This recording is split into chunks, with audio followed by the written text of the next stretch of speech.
Hello नमस्कार जय श्री राम। मैं हूँ स्वाति मिश्रा और आप मेरे साथ देख रहे हो द स्क्रीन टॉक।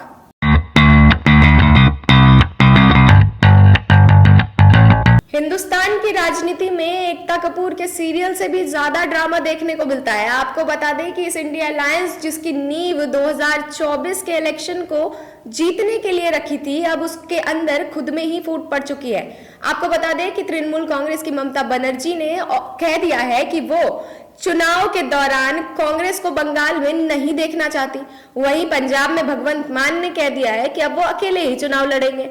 ऐसे में हमारे पलटू राम यानी नीतीश कुमार ने भी अपना दांव खेला है और वापस एनडीए से जुड़ने की तैयारी में है। अब नीतीश कुमार की तो क्या ही बोले, उन्होंने अनंत काल तक इतने पलटी मारे हैं कि सुबह उठ के स्वयं उनको चेक करना पड़ता है कि आखिर मैं कौन सी पार्टी में हूं।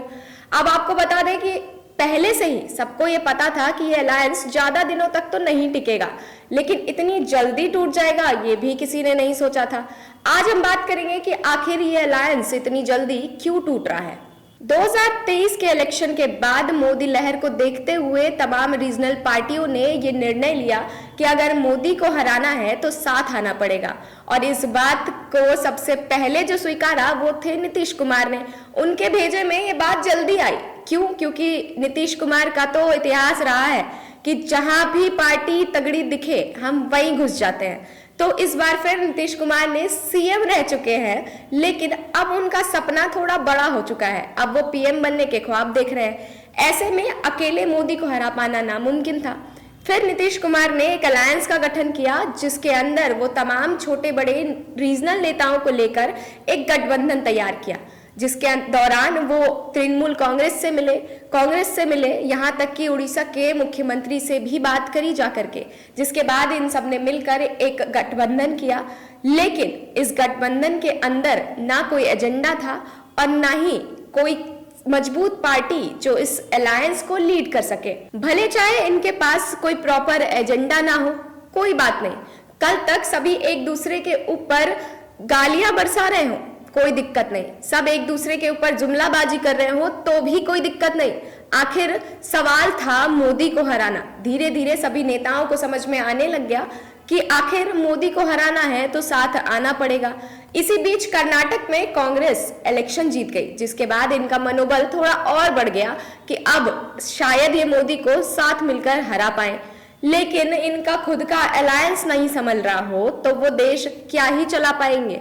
आपको बता दें कि सीटों के बंटवारे को लेकर लगातार इन पार्टियों के बीच अनबन बनी रही। सबसे पहले हम बात करते हैं कि ममता बनर्जी ने आखिर ये अलायंस को क्यों छोड़ा। ममता बनर्जी सीपीएमआई से एक बार हार चुकी हैं, जिसके बाद बिल्कुल वो नहीं चाहती कि सीपीएमआई वापस बंगाल में एंट्री करे। और आपको बता दें कि अलायंस के अंदर ममता बनर्जी को ऐसा भी लग रहा था कि कहीं सीपीएमआई को ज्यादा तवज्जो तो नहीं दी जा रही। आखिरकार अलायंस बढ़ा, गठबंधन बढ़े, इलेक्शन बढ़ा तो सबने बड़े बड़े सपने देखे थे। अब ऐसे में सीट के बंटवारे को लेकर बंदर बाट होना तो जायज है। वहीं कांग्रेस बाज नहीं आ रही। कांग्रेस अपना एक भी सीट छोड़ना नहीं चाहती। अब भी कांग्रेस पास्ट टेंस में ही जी रही है। उनको समझना पड़ेगा कि रीजनल पार्टी शायद कई जगहों पे उनसे ज्यादा मजबूत है, लेकिन ना तो वो बराबर की रिस्पेक्ट दे रही है बाकी पार्टियों को और ना ही अपना कोई सीट छोड़ने को तैयार है। ऐसे में ममता बनर्जी ने कांग्रेस को 2 सीटें देने की बात कही, जबकि कांग्रेस ने 8 सीटों की मांग रख दी, जिससे ममता बनर्जी खासी नाराज हो गई और यहां तक कह दिया कि राहुल गांधी के अंदर कोई ऐसी बात नहीं है कि जिसमें वो अलायंस को लीड कर सके। वहीं ममता बनर्जी के इस अलायंस से अलग होने का एक कारण ये भी है कि वो बिल्कुल नहीं चाहती थी कि नीतीश कुमार इस अलायंस के कन्वेयर बने। ऐसे में उन्होंने मल्लिकार्जुन खड़गे का नाम प्रस्तावित किया था और वो ये भी नहीं चाहती थी कि गांधी परिवार का भी कोई सदस्य लीडर बने। ऐसे में उनकी नाराजगी जायज है। टीएमसी के अलायंस से टूटने का तीसरा कारण ये है कि अधीर रंजन चौधरी, जो कि बंगाल कांग्रेस चीफ हैं, उनके विवादित बोल थम ही नहीं रहे हैं। लगातार वो अपने भाषणों में दीदी को टारगेट करते हैं। उन्होंने तो यहाँ तक कह दिया कि दीदी मौका परस्त है। ये बात ममता बनर्जी को कुछ जमी नहीं। आखिर उनका कहना था कि आखिर 2024 का इलेक्शन खुद ही साथ में लड़ना है तो कम से कम एक दूसरे के लिए बुरे बोल तो ना ही बोले।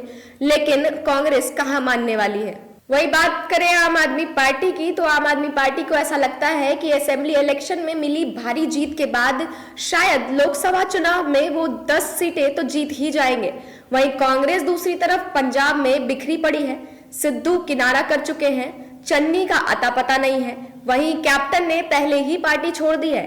अब पंजाब में कांग्रेस के पास कोई ऐसे नेता देखने को तो नहीं मिलते, जिसके बाद भगवंत मान ने ये डिसाइड किया कि अब वो पंजाब से अकेले ही चुनाव लड़ेंगे। वहीं दूसरी तरफ बात करें नीतीश कुमार की, तो वो वापस एनडीए में अब उनका इतिहास है। एक बार फिर से उनका नाम पलटू खोर के नाम से स्वर्ण अक्षरों में इतिहास में दायर जरूर होगा। अब ये तीनों मुख्य पार्टियां धीरे धीरे अलायंस तोड़ने पे जुड़ी हैं। सबकी अपनी अपनी नाराजगी है। सीट को लेके, बंदरबाट को लेकर के लगातार एक दूसरे के ऊपर कटाक्ष करते नजर आते हैं। इनकी आपस में बन नहीं पा रही। वहीं दूसरी ओर बीजेपी जोरों शोरों से अपने चुनाव की तैयारी में जुटी है। वहीं राम मंदिर उद्घाटन के बाद से बीजेपी की लहर देखने को बनती है। सभी पार्टियों ने अपना रास्ता लगभग अलग कर ही लिया है। ऐसे में नीतीश कुमार बीच में फंस गए हैं।